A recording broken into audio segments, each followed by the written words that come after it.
Hello my friends, and welcome back to my channel. Today I'm going to be leading you through this fun and simple but kind of glowing mountain landscape.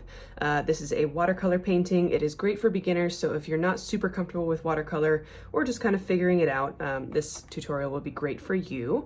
We will just go ahead and get right into it. I'll start with my materials just so that you know what I'm using. Whatever you have at home is going to be fine, but I do get questions about my materials. So this sketchbook here is from the brand called Etchr. It is linked in the description here, and they just have this kind of regular watercolor sketchbook. I really like to do my landscape paintings in here. I have my brushes here. The two larger ones are from the brand Princeton Neptune. This one is a 1/2-inch oval brush, so it's a pretty big one. It's got this kind of unique shape.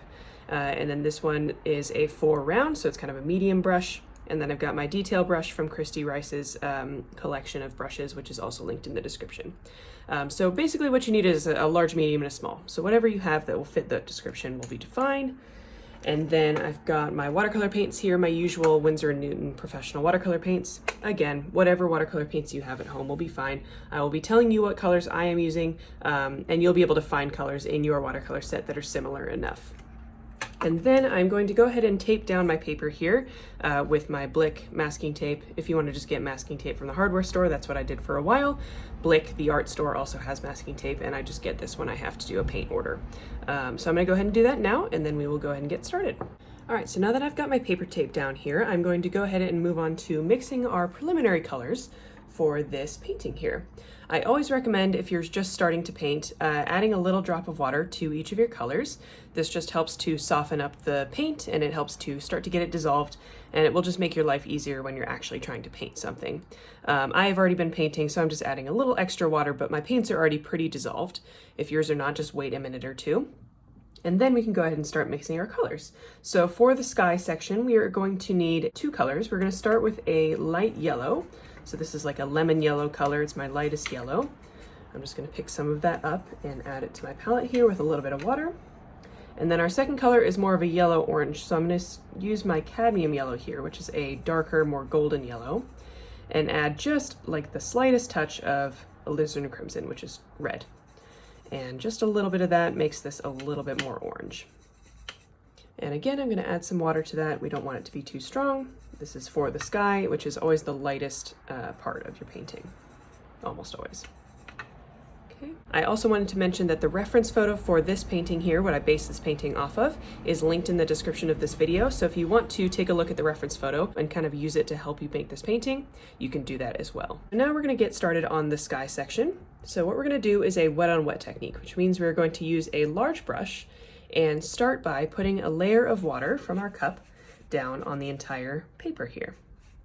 I really like to start my paintings this way with a wet on wet sky, because it just gives you a really, really beautiful kind of soft blend between those colors, and it kind of lightens the colors up so that then you can paint darker and more saturated colors on top.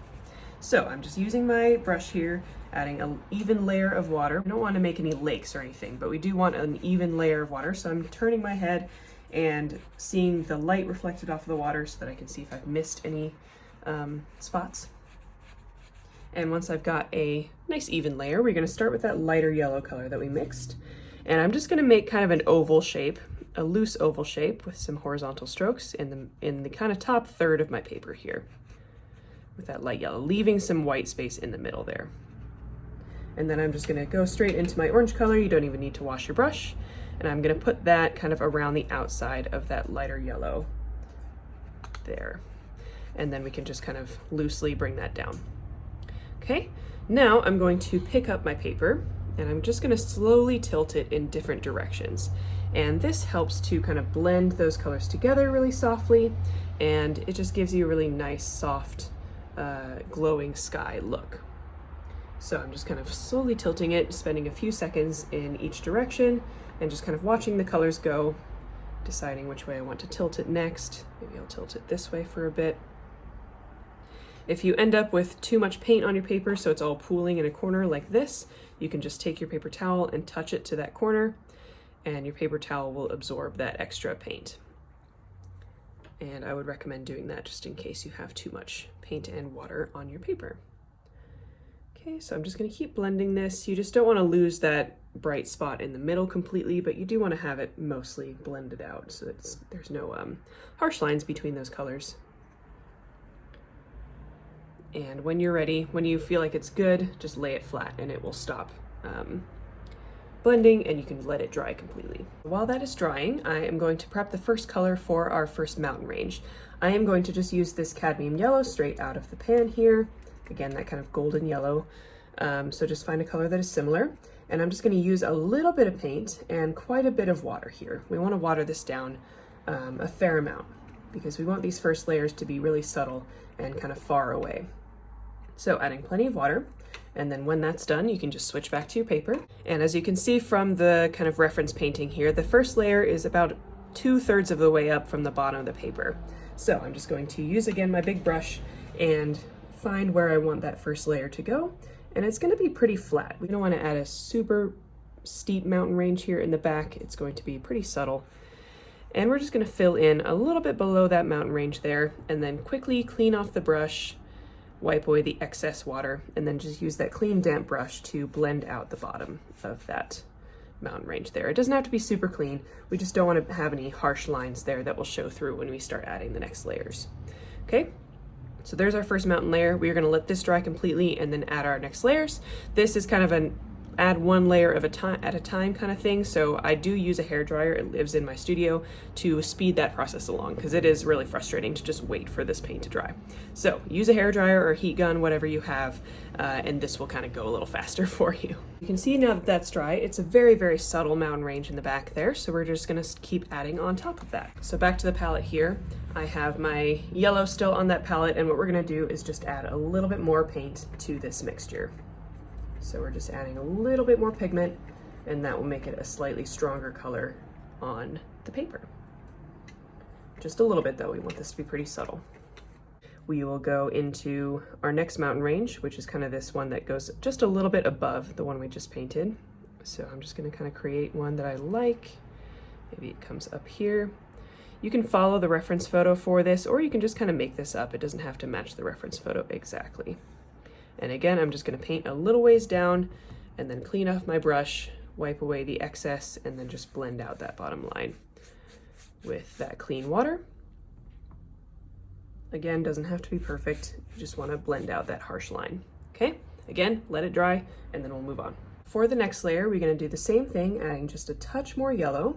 And this time we are going to add a touch, like the slightest bit of red, just to make this slightly more orange. And you can see how much that little teeny tiny bit of red changes this to more of an orange. So you really just need to like touch it just barely with your brush, like you don't need a lot. So once you've got your orange, go ahead and go back to your paper. And just like the last two times, we are gonna continue adding these mountain ranges.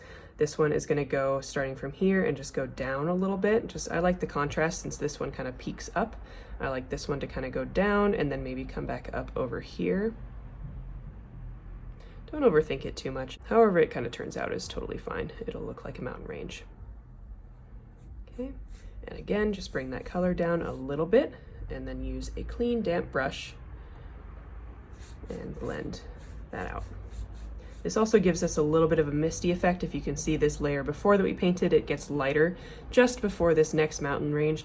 You can really see that effect here because it kind of turned out that way. Just looks like mist in between those mountain layers. So I really like that effect. That's partially why we're doing that blending with the water. For our last mountain range here, we are just going to repeat the same process, a little bit more yellow and a little bit more red. Again, just like barely touch.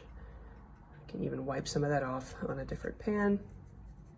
We just want it to be slightly more orange, something like that. And last time we are going to add our last little mountain range here. This one's a little less orange than that one, but that's okay.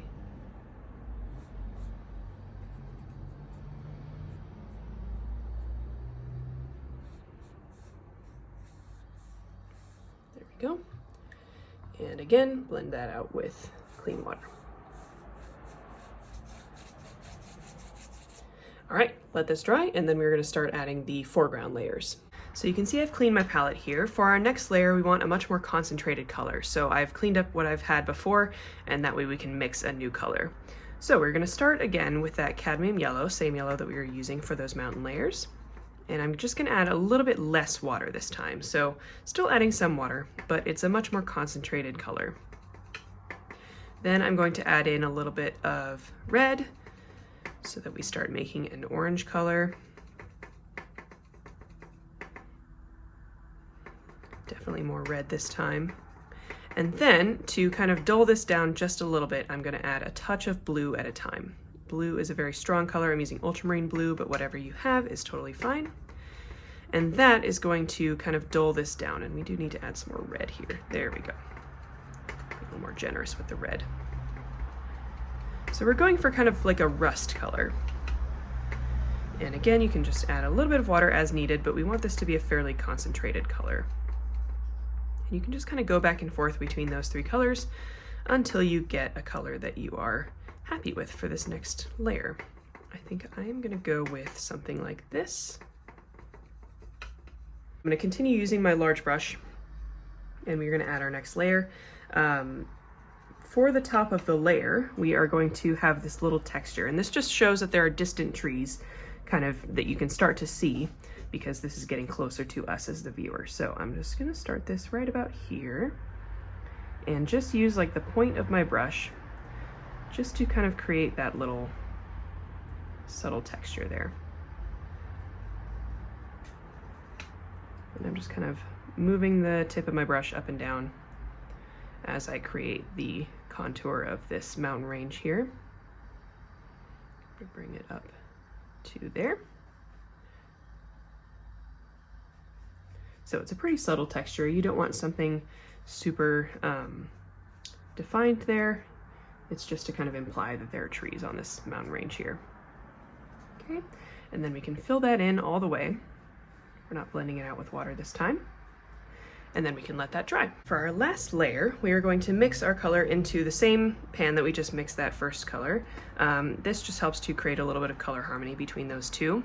So again, same kind of base, a little bit of yellow, a lot of red, and a little bit more blue this time. Actually, probably a lot more blue, because we want this to be a pretty dark color. So I'm just gonna go back and forth, adding in that red and adding in the blue. And you can really dig into your watercolor pans here with your brush. That helps you to get that color concentration that we're looking for. We're not adding a ton of water here. You can see that this is a much thicker paint mixture than we've been using in the previous layers. And that will really help you get that opacity that you're looking for. So it should be kind of a muted purple color. I'm switching to my Foreground brush here. So it's just my medium brush. I'm going to load up my Foreground brush with this paint here. And we are going to create a bit of a tree texture and then add some details on top of that. So I'm flattening out my brush into my palette there so that I get this kind of flat line with my brush. And I'm just going to use vertical brush strokes to start creating the base of my forest here. So I'm just kind of chopping down at the paper with my brush. And that kind of looks like tops of trees there. And you can, again, create the kind of mountain range outline that you want. It does not have to look exactly like mine, but I'm kind of making it rise up from left to right. Okay, so that's kind of the base. Don't worry about any details right now. And then I'm just gonna use this brush to fill in with a flat wash everything underneath.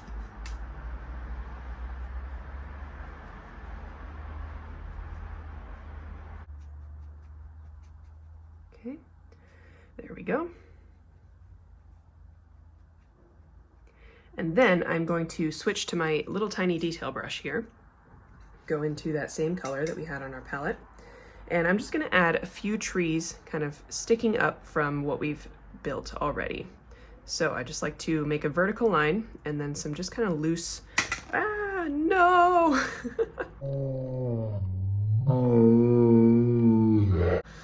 Oh, God. All right, well, that was sad. We're gonna keep going because, you know, things like that happen. With this tiny brush, I just drop it all the time. And that's fine. That's just gonna be part of the painting. That's why this is in a sketchbook. So, like I was saying, we are just going to add in some tree details here. So I'm just making a vertical line and then painting in some kind of rough horizontal lines following it. So here's a close-up. I'm just going to use this detail brush, add a vertical line here, and then just kind of go down the tree, adding those little horizontal or like slightly V-shaped branches going all the way down. And that will just meet up with the layer that we put on before. So you don't have to fill in the entire, layer with these trees. These are okay. The ones that we're adding now are just to add a little bit of extra texture. These are the ones that are kind of sticking up, that are more prominent in the landscape. So feel free to add as many or as few as you like. It is up to you.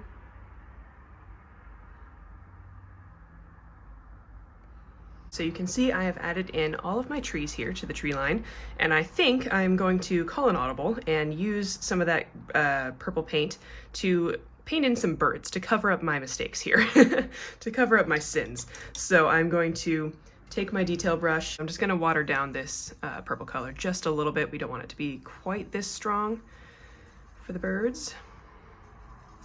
So I'm just watering it down a little bit, and then I'm still going to use my detail brush. And you can see I've got a few different marks to kind of cover up here. So I'm going to start here and just create some subtle little bird shapes. There we go. And I don't need to cover up every single one of these little marks down here. The little dots should look like kind of distant birds there. But I'm just going to try and add a variety of shapes. These are just kind of little V shapes, and I try to vary the sizes and directions of them so that they look more realistic. Okay, and then now that we've kind of covered up most of the spots where I had made a mistake, we can kind of just expand the flock so that it doesn't look like they're just right here.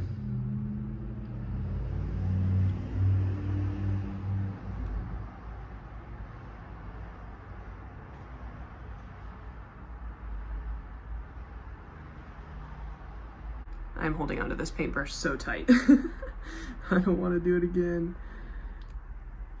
Okay. Well, I think that could be worse. I think that makes sense. So at least it's a flock of birds and not just some random dark dots on my painting. All right, so we gotta stop.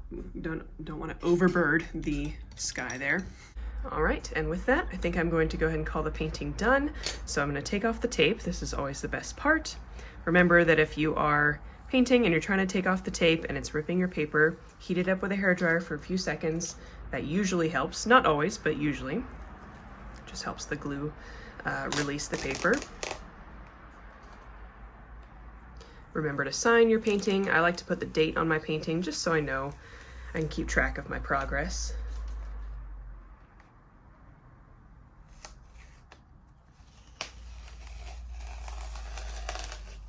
And that always just brings it right together. All right, so I really hope you enjoyed this painting today. I hope you enjoyed learning how to fix a mistake like that, or a way to cover it up, I suppose. Please don't forget to like and subscribe. That really helps me out. Leave a comment. That helps me out a lot too. And I'd love to hear about this painting if you guys do try it at home. I'd love to hear about it. Make sure to stay tuned for all of the other paintings that are coming. I'm going to start posting on YouTube a little bit more regularly. If you'd like to support me in any way, there are a bunch of links in the description to my Etsy shop, my Patreon, my Amazon storefront with all of my art supplies. All of those things are just ways that you can support me if you so choose. That is always very, very nice. Otherwise, I will see you in the next video.